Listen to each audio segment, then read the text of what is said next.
Yep, he's number one. Yeah. Start recording. Welcome everyone to our coach clinic. We are doing training with a purpose with Brian Finn. He is our special guest for today. Thank you, Brian, for joining us. I'm going to give a little intro and then he's going to take over. So Brian was originally born in New Jersey and is the lead athletic trainer at Northside Hospital Sports Medicine in Atlanta, Georgia. He graduated from the University of New Hampshire in 2009 with a degree in athletic training and certifications for EMTB and wildlife EMT. After graduating, Brian lived and worked in California as a backcountry guide, certified athletic trainer, and strength coach for a variety of sports, athletes ranging from professional to youth. After moving to Colorado to work as a program coordinator for Impact Sports Performance in Boulder for 5 years, Brian moved to Atlanta to begin work with NHSM. Now in Georgia, he has been able to work with Smite and Paladin teams, Talon's NBA 2K program, youth development programs like N2, and has spoken on a variety of esports panels about the physical and mental demands of these athletes, what they face, and how to improve performance and decrease injury likelihood through smart training and diet. When Brian isn't working, he can be found enjoying time with his family, gardening, watching rugby, or going surfing. So thank you so much, Brian. I am going to stop sharing and let you take over. Cool. Well, thank you very much. Is it okay? I'm just going to share my screen. Just go with that bad boy. Cool. So everybody can see the white screen that says training with a purpose and that nice blank background. So what does training with a purpose mean? You know, having the experience working with a variety of different teams, different programs, there's a couple of things that overlap. And at the end of the day, we want to create a plan for our athletes and our teams. So today we're going to explore, what does a training plan look like for our esports athletes and teams, and the exercises esports athletes in particular should be focusing on to improve performance and prevent injury overall. So we're just going to dive right into it. Oh. No. A little bit too quick there. So what we're going to be covering in this first section here is we want to plan out what we're going to do with these athletes. And we want to start by looking at the year as a whole. And then we'll break it down to monthly increments and then set goals for those monthly increments based off of what we're trying to get and achieve at the end of the day with this program. We're also going to talk about mental preparation when we're getting going with the program. As a coach, you want to build structure for these athletes to come back to and feel like they are confident in the program and the messaging that you're providing. And there's a couple of things that we want to really focus on, and that's continuity with our program and with our coaching style. So you want to really focus on some good terminology, as well as the same steps every practice, every game, so that they know that they can get into this rhythm using these steps. Then we're going to dive into the warm-up. Y'all are the coaches. You're the specialties in it. I got a couple of tricks in the trade for practices, but you all are the specialists in this criteria. So I let you all kind of run your practices the way you do it because everybody's environment's a little bit different. But there are some other things that we want to address, and that's some common things like a warm-up for the athlete in and of itself, as well as a cool-down. Cool-down is something that we want to go ahead and approach after a long day's worth of work, or maybe a competition or practice that's going to remedy and address the tension that we're manifesting as a result of playing in these positions for a long period of time. When we sit, we tend to get tight, we get frustrated, we hold that tension at the end of the day. So, an annual outlook. What are we looking for? What are we doing? There's so much to do in a year. So ideally, you want to kind of identify three big things. You want to identify the off season. When are the athletes completely off? They're not doing anything with the sport. One essentially would be their preseason, and then when is their in season, okay? The reason those three variables are important is because that's going to work on addressing the way you're going to go about creating your plan for training moving forward.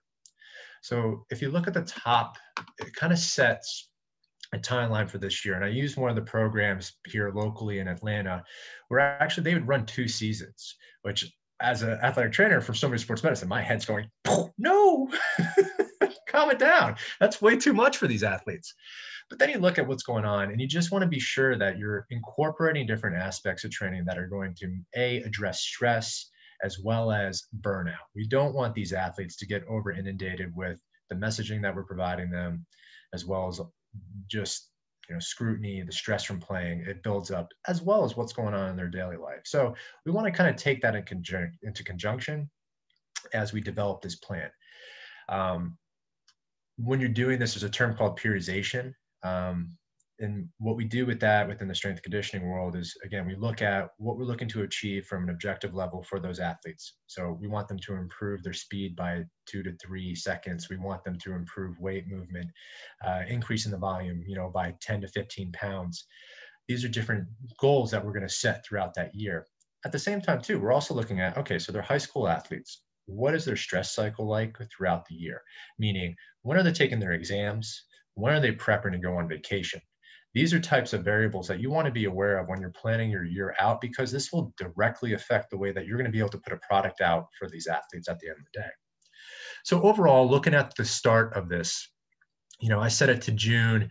From June to about September, middle of September is when the off-season kind of exists. Once the athletes get back into school, coaches are normally permitted to go ahead and start engaging with the athletes. And now you can start that communication. Ideally, about 2 to 3 weeks before your preseason window, you want to have some type of communication with your athletes to start to set the tone of what the goals and expectations are going to be moving forward. And some states have more restrictions with when athletes and coaches can actually communicate. You can usually go through a third party. You either have like a parent or somebody else or a booster club that's working it to communicate these different aspects to you.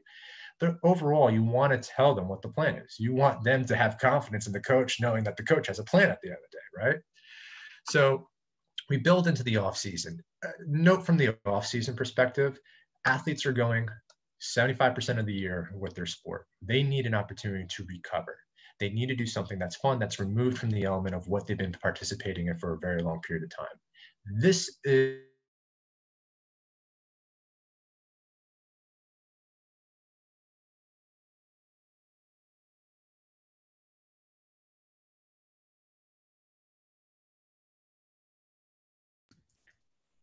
as well as the athlete, because it gives you some time to go on, continue the love and finding, playing games that they enjoy.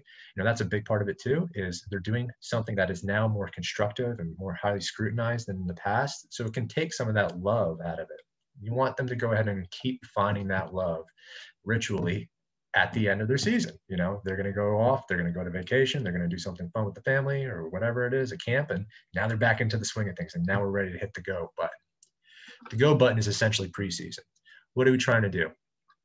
From an optic level, 30,000 feet, we want to start to create customized team warm-ups. We want to focus. What I mean by focus is, how do we turn them on? How are we getting them to key into the messaging that we're trying to depict to them, and how to go about achieving those objectives at the end of the day? We want to share that information with them, and we want to tell them the roadmap and the plan of how to get there.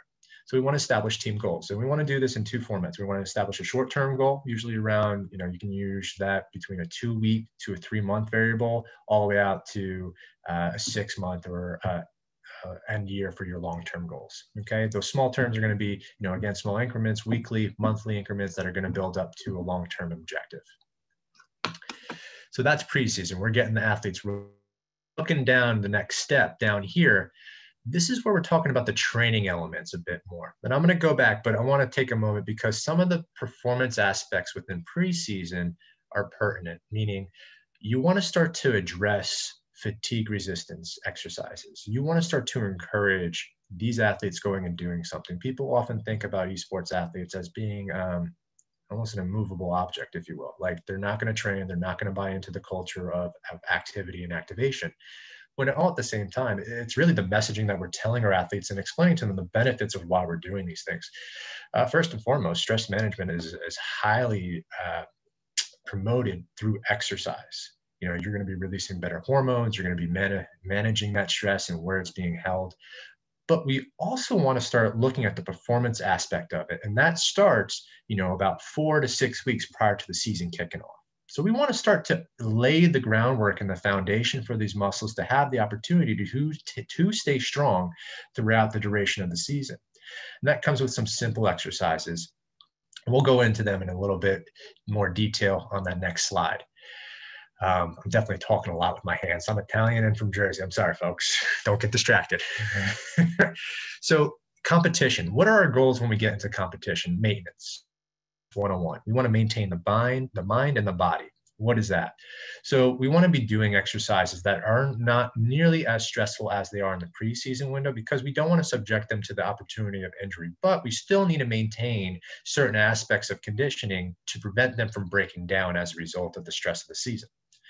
In conjunction with that, we got to do something about the mentality of the athlete, because at the end of the day, they're building and creating this pressure in their mind or in their head. They're trying to gauge what the next step is or what's going to take place in their season.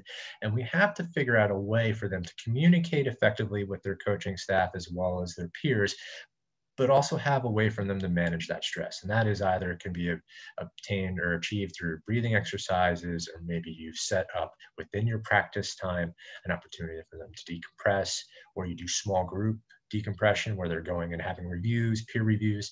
Again, we're going to go down this hole a little bit deeper with some more details. This is just the 30,000 foot view of where are we starting and why do we want to go about that way.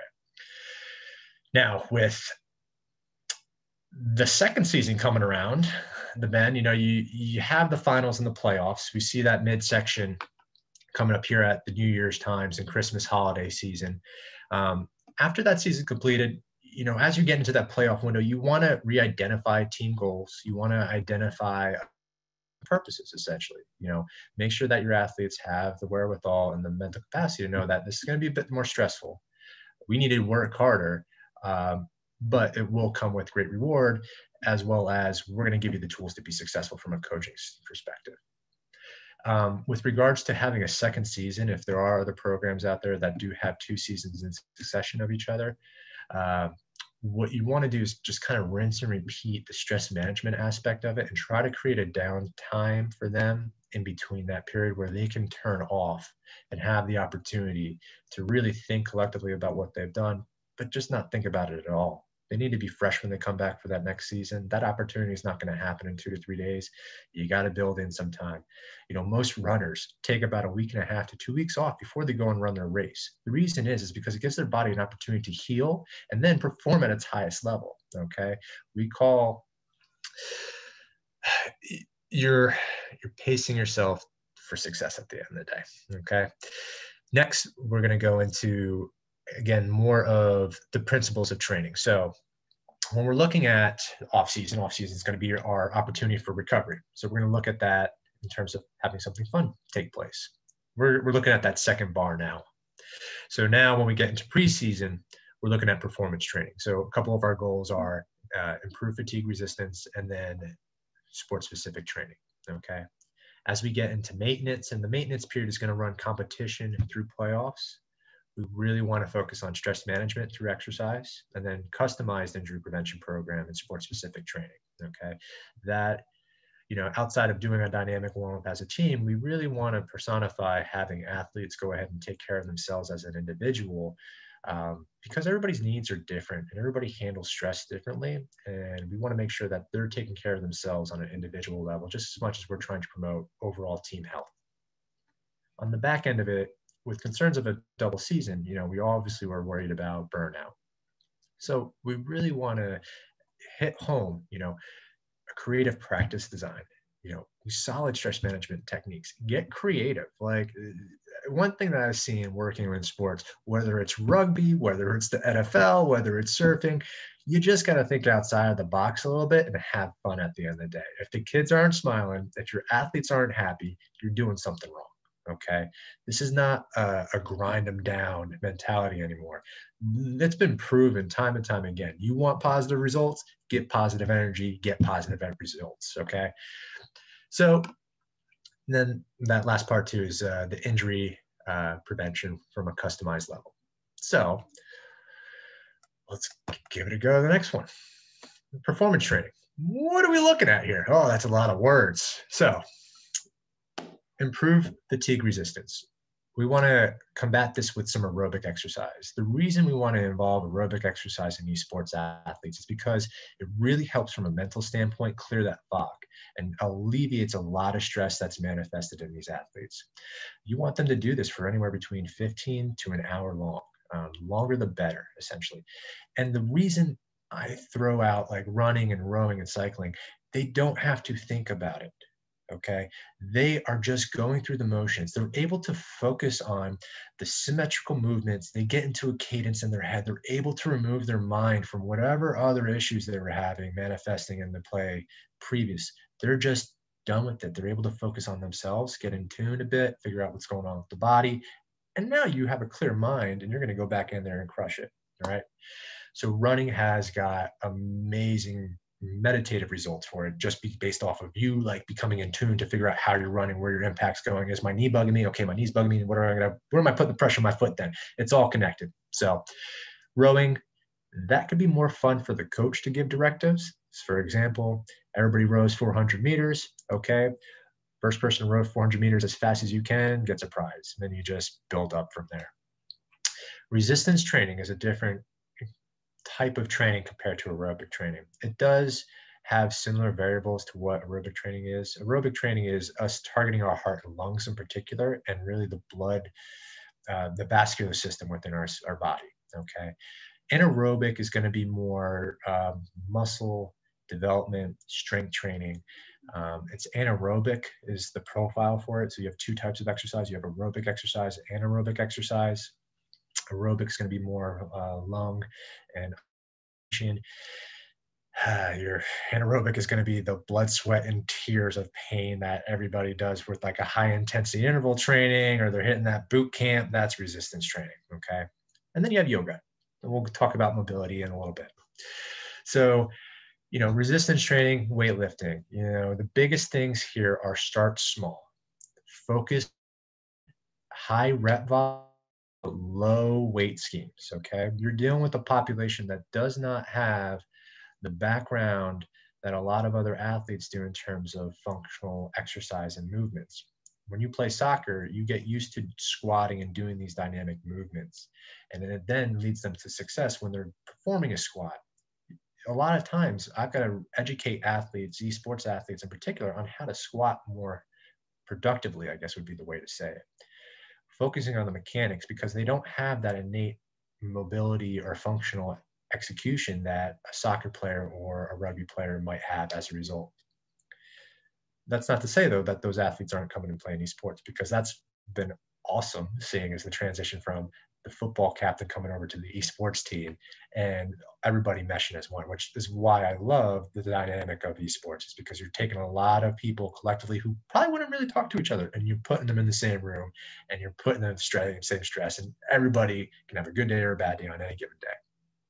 So resistance training is really going to be the way for us to promote better posture, to start to get these athletes in a better position for a long-term career. Because what most people don't realize is that a standard esports athlete, professional athlete, has as much of a career as an NFL professional athlete. You're talking about 3 years, less than that for most of them, okay? And the reason is they get beat up, they get tired, and they're done, okay? If we don't build the proper foundation for them to go ahead and excel, they're not going to excel, obviously. So we have to set that foundation with some good exercise, some good functional movements, and last but not least, some core exercises. Now, everybody throws the core word around left and right. So what is the core?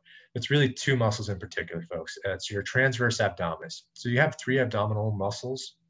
You have one that goes straight down. That's your rectus abdominis. When they're flexing at the beach, the muscle beach, the little riblets that you get right there, the ablets, that is the rectus abdominis. The obliques come in from the sides. That's where you see like the really cut guys or girls with like, the lines.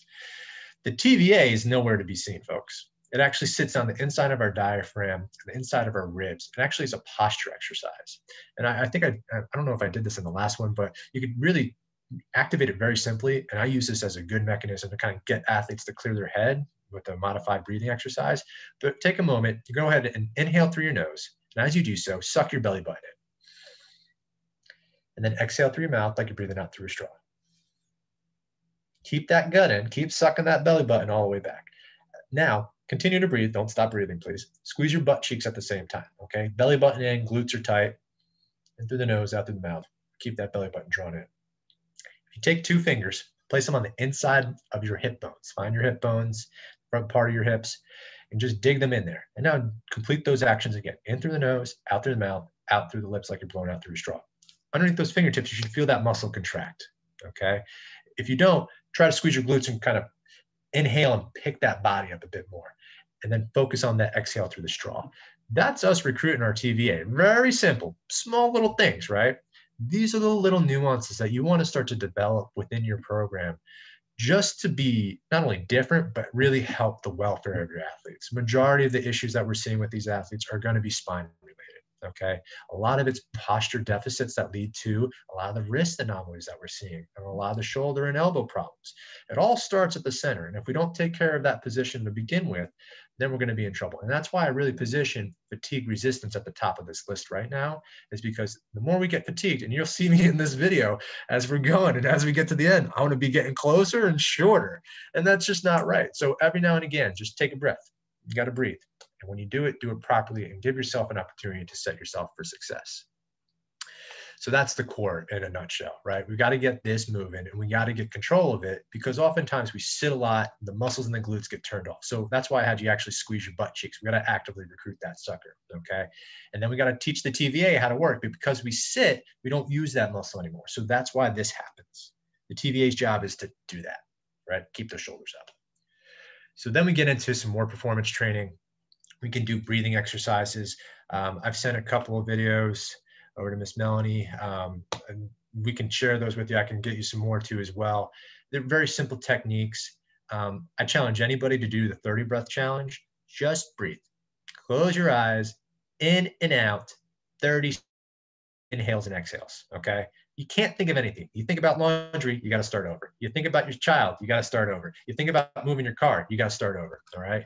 So when you're doing it, again, meditative, it has to be completely clear, especially with athletes that are in this type of realm where it's very ocular driven, a lot of lights, a lot of sounds, a lot of sensitivity. We got to be able to turn the brain down, all right? And then sports specific training. For an esports athlete, what is sports specific training for these guys and girls? You know, we can get everything from laser pointers involved to the software that's available on the computers to really help with sports specificity. And what I mean by that is like first person shooters, being able to track and also being able to move simultaneously at the same time as holding your aim. You know, these are things that are going to be working in conjunction with each other that you can train up to be more stable and to be more effective. It's hand-eye coordination and dexterity at the end of the day. These different drills with goalies, and we're going to show you a couple of different things coming up here. Another couple cool things is getting the heart rate to spike and then challenging them with questions. For example, you have them do like 3 burpees and then they have to hold the plank, and then you ask them like a math problem. What's 2 + 2? And see how many of them get it right. Or you give them a couple colors. Maybe you're wearing a certain color hat and then they go down, they pop up, and then you ask them what's different. So we're getting those mental aspects to start to coordinate. We want cognitive function to start to take place there, as well as memory. These are facets that are going to play directly into the gameplay that we're going to be seeing in the future. And as well as problem solving. So you can give them a problem prior to, maybe give them a maze or something, and then they're able to go ahead and figure that out. But stress them first. Give them a plank for 60 seconds. Or you can only think for 15 seconds, and then you have to plank, and then the next person pops up, and then they get to think for 15 seconds, and then they go back down, and then the next person pops, and then you guys have to work as a team as you're getting the objective done, okay? Again, outside the box. When we're talking about maintenance, we're going to take those exercises that we used in the performance training model for the preseason and adopt some of those, but again, modify the sets and reps. We want to totally control the volume that these athletes are going to be receiving at the end of the day. So overall, you know, stress management through exercise, decrease load and controlled total volume control rather of all exercises, utilizing fatigue resistant exercises and mobility programs. Oh, mobility. Sorry, I skipped over my yoga thing. So mobility, it's not just yoga. It's not just, you know, breathing. We want these athletes to go ahead and have good movement, because if they have good mobility, and I say good, I mean functionally sound, asymmetrically balanced, you know, moving with proper motor function and coordination, This can be delivered through mobility and through some simple exercises. Oftentimes people think I've got to sit there and stretch my hamstrings to the love of God, and that's going to get me mobile. That's not true at all. You can have excessive mobility through your hips and touch your toes, but you can really be tight as an individual overall. So we really want to be cognizant of that. And there's certain exercise techniques that we want to adopt in order to address mobility from a holistic level and from a player level. So jumping back to maintenance, we're just modifying what we're doing in the preseason. We're keeping it controlled, and we're going to keep it limited. We're not going to overstress them because they're going to be stressed with their practice. This is where you see the scale start to change. Normally in preseason, you see a higher volume and load of time being delivered to the actual strength training and mechanics of movement. And then you see the sport specificity part, is quite small in that. We'll use an example, a 2-hour time frame. About an hour and a half of that is designated for the actual strength and conditioning and performance elements. And then about 30 minutes are for skill and tactical emphasis regarding the sport. That's for preseason. When we're in season, that flips. So now you have 75% of your time is designated for the actual performance and competition model. And then you have a smaller parameter that's going to be utilized for exercises. And again, customization is critical. We want to be able to give them some feedback and provide them with tools to make sure that they're, as an individual, being able to complete this. So before we get, we'll start here and then we'll come back and I'll show you what the next part is. Okay, so changing gears. In the beginning, I talked about continuity, setting the tone for your practices, and having good messaging. At the end of the day, creating a game plan to start your practice where you have 2 to 3 actions that stay consistent with your practice is key. This creates confidence in the system that you're developing and also allows the athlete to mentally switch into gear for what's about to take place. Oftentimes, these athletes are coming from school, social stresses.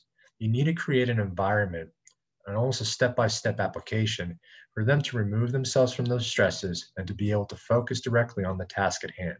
And what we want to do is engage in dialogue as well as a collective, call it an aha moment or switch flip, where the moment those words come out of your mouth, we're no longer thinking about what happened today. We're thinking about now in the moment of what we're about to go and play. All right. So that comes to team talk. Overall, team talk can be done out of 2 ways. You can have a coach-led discussion, and you're going to cover, goals. You're going to review certain aspects of what you're looking to achieve in this practice setting. Maybe you have unit-based directives. Maybe you break up your teams into an attack and defense model.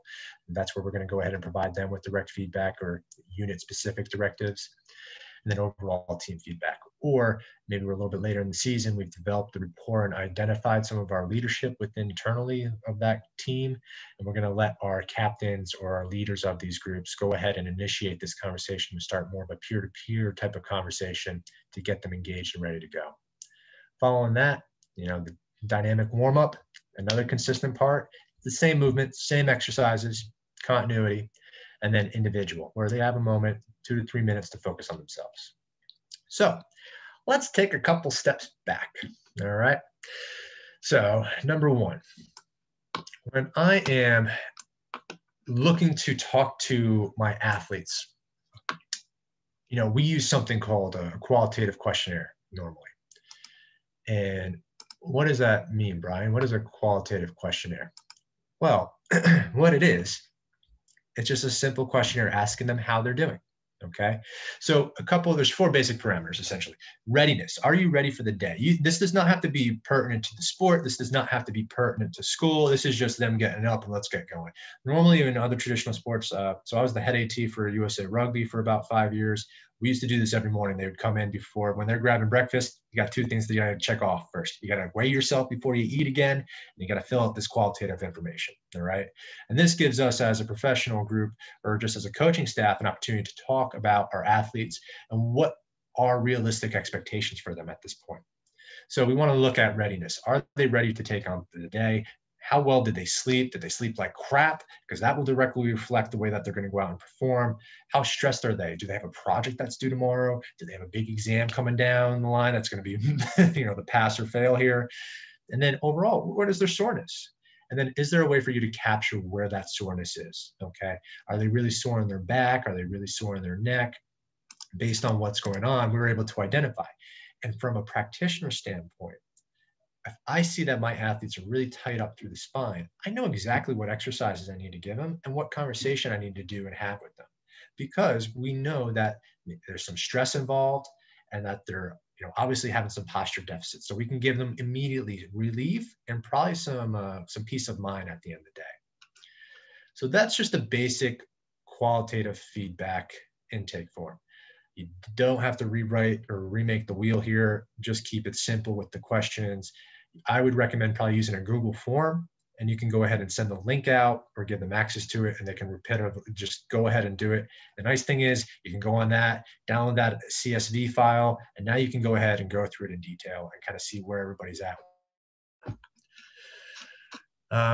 So after that, we get our reports. So that's qualitative feedback. Now let's go to the warm-up. So what does a warm-up look like for an esport athlete? So this is one of the dynamic warm-ups that I had created for one of our high school programs. A couple things to think about. When we're building a warm-up, this is something that we want to do as a team. And again, it's one of those gear-changing moments, okay? So quad stretch, walking quad stretch, that's 10 meters long. That's not 10 minutes. Overall, this is the total time that it should take you to complete, 13 minutes in total duration. This is not something that you have to build into your practice, by the way. You can have them do this on the front end or on the back end for these exercises. I usually would tell my athletes get there 10 minutes before, and then this would be team-led. And this would be the captain running them through this program so that we can go ahead and get rolling the moment that minute hits go time. So I'm going to go ahead and show you guys some videos of what this is a dynamic warm-up. And you might recognize me from back in Colorado. So this is just your standard quadricep stretch. So that's the walking quad stretch. You're grabbing the same hand, same leg, squeeze the glute into the next action, okay? Following that, we're going to go, and again, you're going to walk the distance. You can keep everybody moving. Again, this allows the athletes to as well to talk amongst themselves really quickly, get this crap out of their system so they can focus on what's up. And as a coach, make that the directive. You have until this. Once this is done, no more chatter about school. We're moving on, all right? You got to set the tone. This is the hinge and swipe. This is going to help elongate their hamstrings, which as a result of sitting for long periods of time, tends to be the one muscle that gets pretty problematic in our athletes. But that quad stretch is just as important, by the way, because those are the two muscles playing this tug of war battle the entire time. Immediately following that, we're going to go into an RDL. And what that's going to be is that's going to be a single leg movement coming up with some form and then going back down, hinging at the hip with the knee slightly bent. Coordination, folks. That's all it is. You really want to see if your kids have core strength, have them try to do this, and you will be told real quick. Big thing is don't let them lock their knee out. Make sure their knees stay slightly bent and they keep the weight in the heel. Then we have a groin stretch, and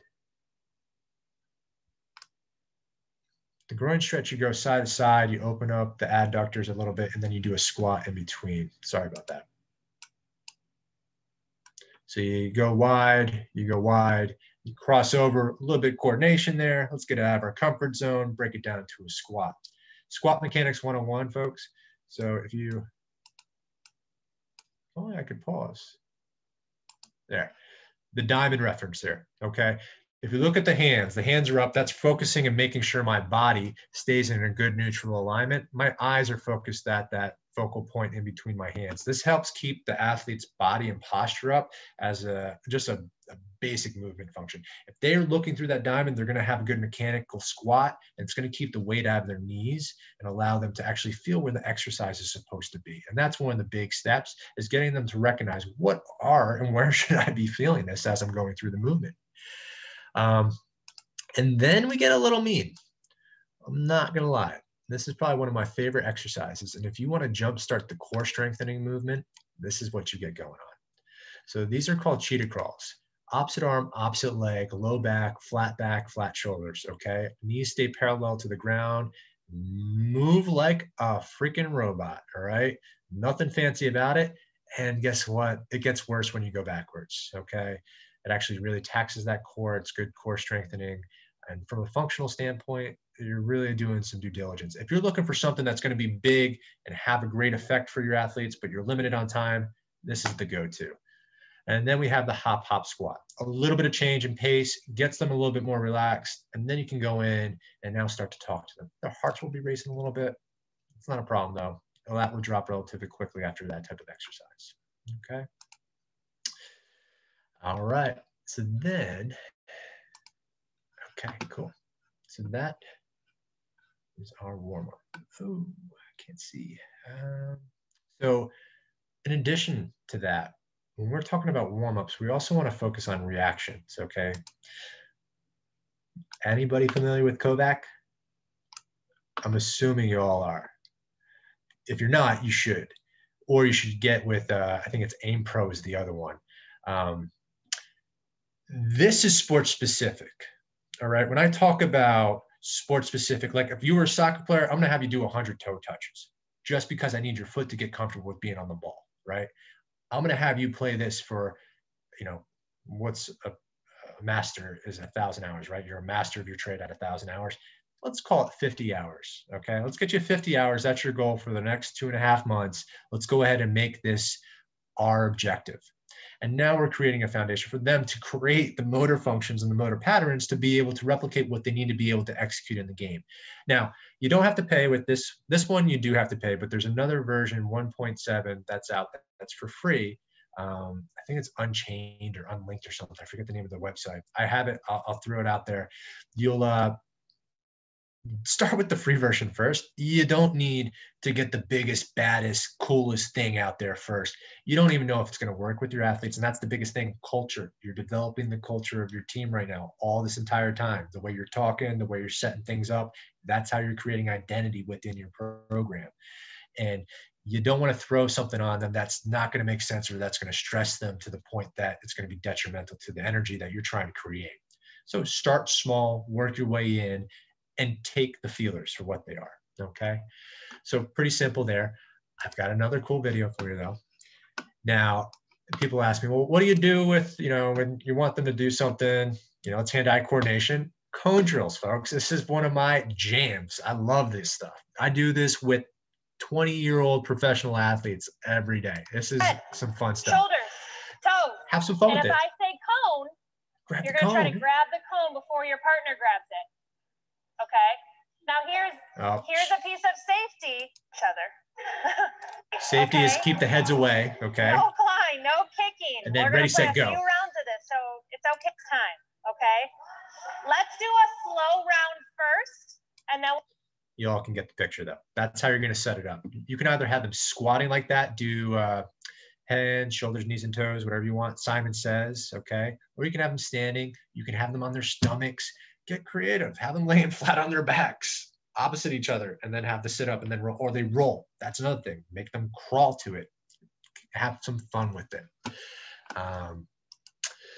So that is that. And then, oh, nope. Wrong button. Sorry, folks. So these are all benchmarks for improving performance. Okay. When I'm layering this in, you know, warm up seems pretty long now, but it's got other parts to it that will add layers to the way that you're coaching and the way that this team is going to perform. It's just a different method at the end of the day, right? What you might have done at a block section in the middle of your practice to do some type of Kovacs or maybe another reaction drill or something else scenario based, do it up front and then have that constructiveness develop through your practice. You want symmetry and you want it to be seamless. Also want it to be as simple as possible, okay? At the end of the day, the directions should not overcomplicate what the objective is, okay? We need it to be simple and very easy to understand nomenclature, terminology. See, they're using a big word, not necessary. Terminology covers the base, all right? Words. So improving motor function, reaction times. I've got a couple more videos here that we're going to go through. For reactions, you can do a couple of different cool games outside of doing the Kovacs and the computer-based programs. You can have them get up on a wall. You can use a laser pointer. This is a quick demo that I did for y'all on, oh, this is shoulder exercises, actually. I'm sorry, wrong one. Did I do this earlier today? Coach, as well Maybe. As certified athletic trainer here to go over a couple of esports reactions in your coaching forums. What you want to do is make sure when you're doing this that you communicate this effectively of what the objectives are. And it's to be registering the information being told and executing a quick hand movement. Okay. So behind me, I don't know if you can really see with the white, but I've got a couple pieces of tape. I've got an X here, I've got a 0 here, and I've got a 1 here. Okay. Now, what the idea is you're going to be having the athlete turn and face the wall, and you'll see a sequence X10 or 01X or 0X1, so on and so forth. And the idea is the athlete has to stand with their hands in a ready position. You can have some fun with this. You can have clasp. You can have them put knuckles into each other. Do this, whatever you'd like. You can even have them face you, and then you can have them hands on the keyboard, and then they got to grab something. And you say go, and they have to go and register and tap them in the sequence that you just did it as fast as they can. Okay. Again, we're building hand-eye coordination, dexterity, and reaction, as well as some problem-solving, critical thinking there. All right. And you can have fun with this. This can be a partner-oriented exercise as well. You can mimic this with a laser pointer too. So let's say you want to make it a little bit simpler. You're just going to have the athlete face the wall. You're going to shine a laser pointer on a random spot, and they're just going to go and try and tap it and anticipate where you're going. All right. You can make some type of penalty where they tap the wall and the laser's not there. They tap the mark they tap the wall and the mark's not there. They're going to do like 1 or 2 push-ups or something like that. Have a little fun, create a little energy. So pretty self-explanatory, right? We're just trying to get their eyes to move. So there's some really good research on eye strength and ability to react and register and process information. And at the end of the day, what I'd recommend for laser pointer training is just have the athletes all sit in the room, close off the lights, and you're just going to go back and forth. And they can't move their head. They can only move their eyes the entire time. Then going up and down. And then you're going side to side, and so on and so forth. Or you hit them in different points.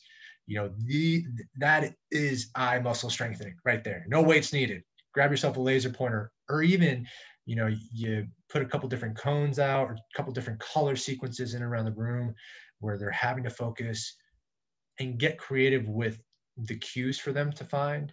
So like, if I say green, I really mean blue. Does that make sense? So they have to process information, make sure they hit the right button when they're hearing something that's supposed to mean something else. So now they're, again, problem solving. We're trying to get them cognitively to figure out, what am I supposed to do in the fastest way possible? So in that game scenario, when they're presented with that, it's a quick reaction. Their brain is trained to fire that fast. Their eyes are trained to move that quickly. They're not going to take those milliseconds to process information where other athletes are going to need to. Let me put this back over here for a moment. And then we can go into the exercises. So I'll follow up with this next video about some of the shoulder exercises that we really want to be focusing on. And then we're going to go into more of the injury prevention piece of this, and we'll dial in and then save a couple minutes at the end here to allow people to ask some questions. I'm trying to jam this in. I'm sorry, folks. I got ambitious with this. So these exercises in particular, again, I'll send this to Melanie. She can go ahead and distribute this out to everybody. There's 4 big ones. I just want to show you the movements fairly quickly, and then we'll be good to go here. And I got it all time stamped out. Hold on one sec. So first one's going to be as a finger crawl, or sorry, wall hold. All right. So the objective here is they're flat up against the wall. Their arms are touching. What I'm trying to display there is they'll have their partner try to move their arm. Okay. You can make this a partner scenario, and they're just going to be maintaining that pressure the entire time. The following exercise, just get close to the wall. We're going to keep our hands shoulder width. We're going to go ahead and apply pressure into our fingertips and crawl our fingers up towards the ceiling, making sure the elbows stay tight. Yeah. We don't want them to kick out. We also don't want this upward movement with the shoulders through the traps. We want to keep the traps down and deactivated. We want to continue that crawl all the way up. I really have to emphasize that the trap part of it is very important. Making sure that that stays down. That's going to improve chest position. It's also going to open up some neural pathways throughout the neck. Okay. Athletes that are having headaches after playing or have issues with tension headaches in general, this is just going to manifest and magnify those issues. Okay. If they're not doing it properly. And then the other thing is the chin. As we're in this position, if we start to do this, we're going to start to begin to cause a lot of tension and narrowing through our spinal column. We want to encourage a good neutral spinal position, so make sure you keep that chin in and focusing on all the shoulder blade muscles while we're completing that crawling action with the fingers. Next, what you're going to want, if you can grab yourself a Theraband, or you can go out and buy one of these ankle bands too as well. Either of them will work. You can go ahead and tie this to be the same. Cue the baby. So what we're going to do is we're going to place this band actually around our wrists. And I want to use this as a cue to actually go back to the wall and do some more shoulder scapular muscle activation. So I'm going to go ahead and pinch my elbows in, keep tension with my hands here. And I'm going to go ahead and slide my hands up, try and keep the shoulder blades down and back, keep my chin neutral. And you're only going about 4 or 5 movements up, then come back down, sliding those forearms against the wall, making sure the shoulders stay down. If you don't have a band, it's okay. You just really want to focus on keeping the elbows in and the wrists out. It really just kind of keeps you honest. So go ahead and do the same thing again, going up and down. Okay. So that's the other thing. If you don't have access to equipment, there's usually a modification. Number one, Google. Number two, you have my email. Feel free to go ahead and contact me. I'm more than happy to provide you with some other resources. So you have yourself your wall holds, you have yourself your finger crawls, you have yourself a little bit of a slide movement to help encourage scapular muscle activation. Last one is going to be a bit more posture and anti-fatiguing. So we're going to go ahead and pinch those elbows in, pinch the shoulder blades down and back. I'm going to get tension in that band, and I'm going to let my wrists come in a little bit with a little rotation, then come back out, and then back and forth again. I don't want my hands to come in towards my midline. I want to keep them nice and wide so it stays even with my lines on the outside of my body, and just do little quick tremors. Out and in, out and in, out and in. About 20 reps, 2 to 3 sets. Get a good burn across the rotator cuff. You can maintain that stabilization through the shoulder. And those are some basic exercises. So pretty simple in nature. You can go ahead and use a partner too as well. So you don't have a band and you're doing that. You can have a partner resist the other athlete's wrists as they're trying to push out. And then, we kind of touched upon it with critical thinking and exercise. So, we want them to be stressed and be thinking. That's a dynamic that occurs quite a bit more drastically, I feel, in esports, where it's more critical thinking and less innate reaction like you would on a soccer field or a rugby field, where you just have an instinctual response. You do have the same instinctual response within the game setting within esports, but I feel like there's a lot more components mentally upstairs that are being factored in because a lot of it is feedback based. You're just processing so much information in through your eyes, your ears, when normally, you have a couple of other options when you're on the field as opposed to in the room. So that is that. When we're talking about an esports program, can't do it. What we want to do, I can show you. Well, let me show you the preventative stuff, and then we'll go ahead and get into some questions. So just one more moment, and we'll go ahead and get this locked in. So, from a stretching standpoint, we really want to be heading our chest in particular, our neck and our forearms. How do we do a chest stretch? I've got my man, Dr. Matt Lopez here, and he's going to be able to kind of go through those posture anomalies that we were talking about before. And this is a simple way to stretch that chest. He's going to keep that elbow nice and tight. He's going to go ahead and contract through his shoulder blade to pinch that blade down and back, and then step a little bit of pressure through, and he's going to be opening up that shoulder girdle. He changes the range and changes the muscle band that he's working with. Just for everybody's knowledge, just because you do a stretch in one movement, you're not getting that muscle in its entirety. You're just getting one band of tissue in that one movement. So feel comfortable to kind of rotate and move around a little bit, okay? That's a lunge. So there's your forearm stretches, pretty simple and straightforward.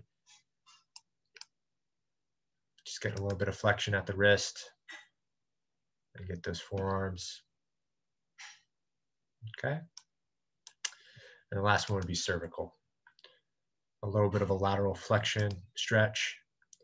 Very important to make sure that when you're doing this, again, chin position is extremely crucial, because if you are overextended through it, you're going to compress the vertebrae column, vertebral column, and those nerve passageways. So we really want to make sure that we keep things in a balanced state when we're applying this. And it's not just a crank. We're not looking to crack that neck. It is a small application of pressure to elicit a stretch through that trap, okay? Exactly. Matt points it out perfectly. All right. So there are some stretches. We can go ahead and I will dive into two really good exercises. So when we're doing programs with our athletes, we actually have a bunch of stuff pre-programmed out for them. So what I'll go and do, so I'll go ahead and assign this type of program to an athlete. So when we're talking about exercises, we want to give them an opportunity to do some soft tissue manipulation. That's foam rolling, okay? We want to do some static stretching, get those muscles ready to move. We then want to do something that's going to get them active. And this is where we're getting into the core and balance circuit. Okay, so some of the big ones that we really want to see, all right, are going to be floor bridges. Because athletes sit for so long, we want to make sure that they're utilizing their glutes and we're recruiting them. So this is going to be the exercise that we're going to want to execute. Lie face up on the floor with the arms to the sides of the body, knees bent. So pretty simple, very straightforward. So I would use this in my warm-up, dynamic warm-up, that list of what we saw with the quad stretch, the hinges, the planks. This is where we're going to input that. And then a good plank, you know, hopefully lie face down. Everybody knows how to do this by now. Underneath the shoulders, forearms on. We don't want that sag. We want a nice flat surface, shoulders and hips parallel with each other. Okay. Side planks are great for glute activation too. I got some more exercises if you guys want to see those. Adduction squeeze. Here's a good chin exercise that you can do with your athletes on the ground. What we're really doing is just making sure, again, that we're keeping the chin in a neutral position. Yeah, you're going to apply pressure there. You're just going to keep the chin neutral, and then you're just going to pick your head up. As you pick your head up, keep application of pressure through your fingertips into your chin to make sure it stays neutral as you come up. And notice you do not want that head to flex or extend. We want to keep it in a very neutral position to get that movement down. Okay. So, you know, some cool things that you can go ahead and do and invest in. You know, look at a Fusionetics app. There's a bunch of workout apps now that you can go ahead and provide your athletes. If you want to partner with Northside Hospital, I can provide that to you for free. But that didn't get said here. So just kidding. Anyways, neck stretches, very important. Activity prevents injury. Mobility is key, whether it's chronic disease or just particular gaming elements. We want to make sure that they're doing something about it. And then upper extremity and lower extremity stretches are just as crucial. Okay. And breathe. Don't forget to breathe as a coach. Don't forget to tell your athletes to breathe and have fun. That does it for me in terms of my presentation. So do you all have anything else? Thank you. We did have some, I think you already answered one of them just now about dynamic stretching. And then the last one is any ideas for working remotely? So how can you get your players to do this remotely? We have a lot of coaches that are coaching via Discord or other tools. So, I mean, the app like I just was talking about, Fusionetics, is one way to do it. That actually has a way for you to look at a team completely and then compare it and get some like internal competition. It also has a way to look to see who's logging on actually doing the programs. But you don't have access to that. What is the best way for you to go ahead and do this? I would say create a video of the exercises that you want done and then send it to your athletes. And one way would be to have your athletes create a video and then send it back to you. or you have everybody on at the same time and you can do like a Zoom type of workout. I've done many virtual workouts on Facebook Live, on Zoom. You know, it takes a little bit of finessing, but overall it can be very engaging. So I would say don't remove the collective aspect of getting everybody together. You know, don't allow the distance to create that space between everybody. You know, the nice thing about esports is it's a community wherever you go. So we want to keep that in mind. Create a simple exercise program, 4 to 5 exercises, nothing over the moon. You know, keep it simple. It also depends on the age of your athletes too as well. I'm assuming these are probably high school aged athletes. If that's the case, you can be a little bit more detailed with it.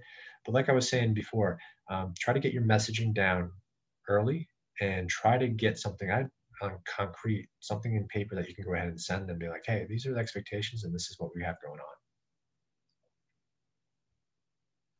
I have a quick question, if you don't mind. Yeah. Brian, thank you so much, first of all. This is awesome. You are clearly very knowledgeable about this stuff. And I think, you know, the strategy that you've given coaches, it's great. And then also, of course, the tactics too. I would like to ask kind of you know, have you ever been asked, how do you classify esports as athletes, given that they don't spend a lot of time, you know, with the gross motor skills that maybe a soccer player does? How do you address that question and maybe counterbalance it or counteract that? I love this question, Me be too. honest with you, because it's like, first of all, is an archer an athlete? Is a cross-country skier an athlete? Is a race car driver an athlete? Is a BMX rider an athlete? Is the surfing community that I've been working with for 5.5, 6 years an athlete? Like, if you went to them when they started the X Games and started this argument, they would be laughing at you now, right? Like, it just takes time. This is new at the end of the day. And we haven't defined exactly what the principles are behind what is an esports athlete because it just got on the scene. There's been competitions for a while, but nobody's had the audacity to dive into this head first to really see what are the parameters for these athletes. I'm actually working with a couple of different groups right now to develop these types of attributes. What are we looking for essentially? I'll tell you, hand-eye coordination. That's an athletic thing. The fact that they're able to process information in milliseconds to get a reaction on the screen, that's talent and that is a skill. To be able to sit for up to 2 hours to play these games, I mean, come on. The guy's driving in a car making left-hand turns for 2 hours straight and he's an athlete. Like, what is the difference at the end of the day? Okay, I know there's the heat and the elements in the car. I get it. You know, they're in good shape. But same constitutes for these esports athletes. They shouldn't be removed or dismissed because of it. And I think it puts the onus on us as practitioners and as strength coaches to really, you know, just dismiss this mentality of like, they're not equal. They're not part of this continuum of athletics. And it's so far from the truth. You know, I was on a panel and they asked me that and he's like, well, you know, you're not in the Olympics yet. I'm like, surfing's in the Olympics this year. Just give it a minute. With COVID being in what it is right now, we're not, I mean, they're doing the NFL freaking, the All-Star game is going to be all on Madden. Like, come on, folks. Like, so I laugh at one sense. And then the other, it's just, it doesn't add up. So, you know, when I get that question, I chuckle inside because there's is there an ulterior motive? Are you trying to put this down? Because it doesn't make any sense to me as an educator, as a practitioner, that these athletes received or given the same aspects or respect that anybody else would. You know, and they're just as gifted as anybody else that I've come into contact with. So, you know, with that being said, they I believe in my eyes, esports athletes are taking this on and going at it like, we're going to prove you wrong. So that's the nice thing about this, is being able to engage with these athletes that are like, you know what, we're not going to let it get us down. We're not going to let it put us back. We're just going to put one foot in front of the other, and you're going to call us an athlete by the end of 2021. I bet everybody's not going to be, this is going to be old news. And we're going to be, chess is a sport. I mean, come on. Poker, you know, you name it. These things are on ESPN. It's widespread. Thanks, Brian. I appreciate that. My pleasure. My pleasure. All right, thank you, Brian. Any last questions? You can hop in chat or Q&A. Just give them another minute. I want to introduce Billy and Bonnie. I know we're out of time, but if you all have any questions for our account managers or about PlayVS specifically, we can let Brian go and stay on for a couple more minutes and you all can answer any questions. So looks like we're through with questions with you, Brian. I really appreciate you taking the time. Feel free to hang out if you want or go hang out with your family, but we'll stay on for a couple more minutes to see if anyone has questions. Yeah, I don't have any hard stops, so I'm here if you need. I got 2 more minutes for y'all. Okay. Hang out. Excellent. It looks like no one is submitting questions. So Billy or Bonnie, what is an account manager? Well, okay, so I don't know, maybe a bunch of these coaches that are attending right now recognize Billy and I from the support queue. Anytime you guys would send in a support ticket, it would, you know, me or myself or Billy would be one of the people who would be answering it. So we both have been with PlayVS for about a year. And there just have been some really exciting changes within PlayVS itself that the way we're supporting our coaches is going to be a little bit different. But now you have Billy and myself who just have our own little group of coaches and schools that we're going to be working with much more closely, making sure that you have everything you need. Your teams are set up. If you have any IT questions, you can ask us. If you have any league operations questions, you can come to us. We want to be able to be your one-stop shop for whatever you need. But we also really want to just support you on a personal level. If you need somebody to just complain at for, you know, like 10 minutes, like in your week, like you just a third party who just like is completely removed from stuff, call us. Like that's honestly what we're here for. We're here to give feedback to the PlayVS greater team and take in feature requests or let us know what you're struggling with as a coach and, you know, what kind of webinars you want to see from us. We're going to be hosting some of our own as well, not just for super coaches, but, you know, just for our coaches specifically.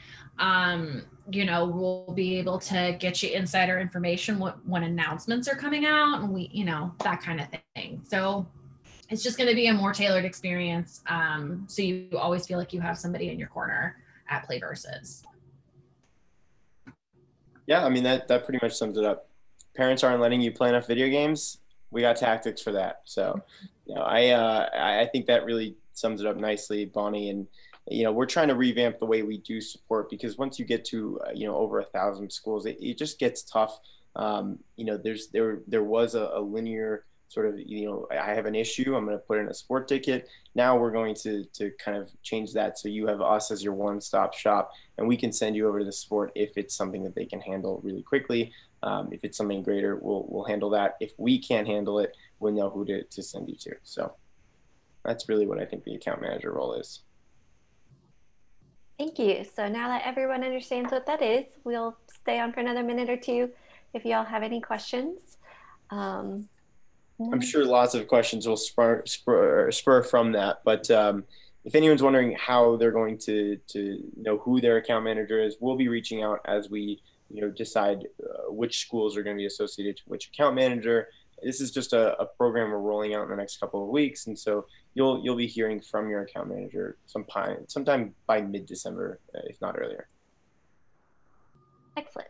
You answered my next question. Sorry. So be watching your emails, seeing who your account manager is. Yeah. I think that's it. Nobody's putting in their questions. Thank you, Billy, Bonnie. Thank you, Brian, for coming. We'll be sending out this recording and we appreciate everyone staying. You can reach out to us at support@PlayVS. Also check out more events to come from the office hours and then we'll be emailing you out. So have a wonderful evening. Thank you, Melanie. Yeah.